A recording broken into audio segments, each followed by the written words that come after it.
మిత్రులారా, అబద్ధాలు ఆడేటువంటి ముఖ్యమంత్రి ఇలా ఫామ్ హౌస్ కి పరిమితమైనాడు. కవితమ్మ ఏ పార్టీలో ఉంది? వల్ల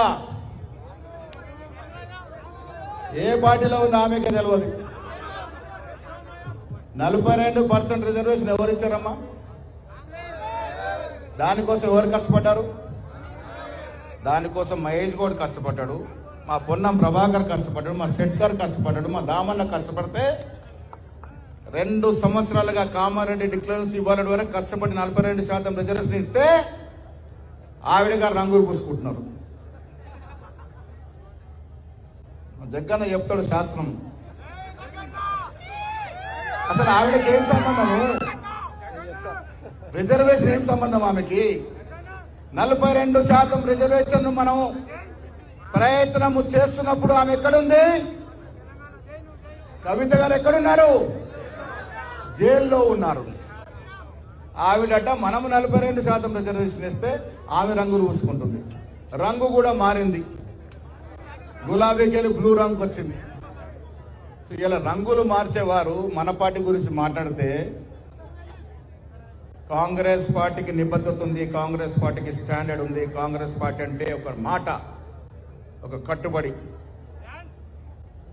అందుకే వాళ్ళ కాంగ్రెస్ పార్టీ కులాలకి, మతాలకి, ప్రాంతాలకు అతీతంగా అభివృద్ధి చేయాలన్న ధ్యేయంతోనే తెలంగాణ రాష్ట్రానికి 10 ఏళ్ళు కేటీఆర్ గారు మొనగాడ చెప్పుకుంటాడు.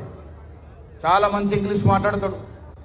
విదేశాల నుంచి తెచ్చినటువంటి పెట్టుబడులు ఎంత? 10 ఏళ్లలో 25,000 కోట్లు దాటలే. 2 ఏళ్లలో రేవంత్ రెడ్డి గారు, శ్రీధర్ బాబు గారు తెచ్చిన విదేశీ పెట్టుబడులు 1,78,000 కోట్ల రూపాయలు సుమా. ఎన్ని ఉద్యోగాలు వస్తాయో తెలుసా? 1,78,000 కోట్ల పెట్టుబడులు వస్తే దాదాపు 50,000 నుంచి 1,00,000 ఉద్యోగాలు ప్రైవేట్ పరంగా వస్తాయి. ఇది మా దురదృష్టి. కాంగ్రెస్ పార్టీ దురదృష్టితో పాలిస్తుంది కాబట్టే ఇలా ముందుకు రాగలుగుతా ఉన్నాం. మిత్రులారా, కేంద్రంలో బీజేపీ నాయకుడు మోడీ గారు చాలా గౌరవం నాకు కూడా.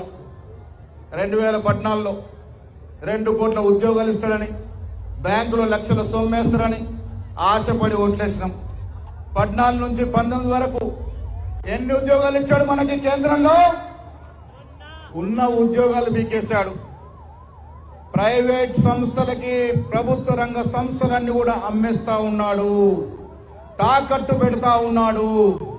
ఇలా మీకు తెలుసు, పెద్ద పెద్ద ప్రభుత్వ రంగ సంస్థల్ని అదానీ, అంబానీల పరం చేస్తున్నటువంటి ఘనత మోడీ గారిది. ఇలా భగవంతుడు అంటే అందరికీ ప్రాణమే. మా దామన్న రోజు పూజ చేసుకుంటాడు, నేను కూడా పూజ చేసుకొని బయటకు రాను. దేవుడు చోట దేవుడే, రాజకీయాల చోట రాజకీయాలే. బీజేపీ పార్టీ పుట్టింది ఎప్పుడు? శ్రీరామచంద్రుడు స్థాపించిండు ఆ బీజేపీ పార్టీని. అసలు శ్రీరామచంద్రుడికి బీజేపీ పార్టీకి సంబంధం ఏంది? ఎట్లా అడుగుతారు మీరు ఓట్లు? ఎలక్షన్లు వస్తే చాలు దేవుళ్ళు గుర్తొస్తారు. అరే మీరు ప్రజలకు ఏం చేశారో చెప్పి ఓటు అడగమంటే 2 సార్లు గెలిచి 3వసారి కూడా దేవుడి శరణ్యమన్నారు. సో ఇవాళ మిత్రులారా, మనం 50 దాటాం. మన తర్వాత తరం రావాలి, మన పిల్లలు రావాలి, పిల్లలు రావాలి. ఇలా కులాల పేరిట, మతాల పేరిట ముందుకు పోతే దేశం ముందుకు పోదు. చదువు కావాలి మనకి, ఉద్యోగాలు కావాలి. ఎవరిస్తారో వారికే ఓటేయాలి.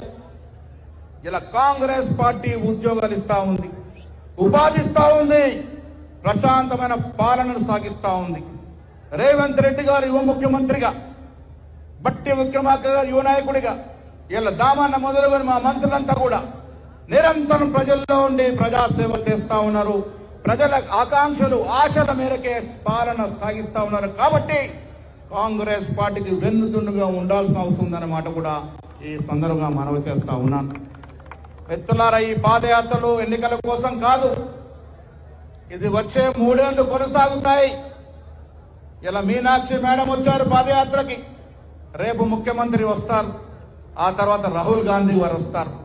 ఈ పాదయాత్రల ద్వారా మీ ప్రేమను చూరగొనాలని, మీతో మమేకం కావాలని, మీతో కాలు చేయి కలిపి నడవాలని ఆ దశగానే పిసిసి పాదయాత్రలు మొదలుపెట్టింది. మిత్రులారా, ఈ పాదయాత్రలు ప్రజల కోసం, జనహితం కోసం ముందుకు సాగుతాయన్నమాట కూడా ఈ సందర్భంగా మనవి చేస్తా ఉన్నాం.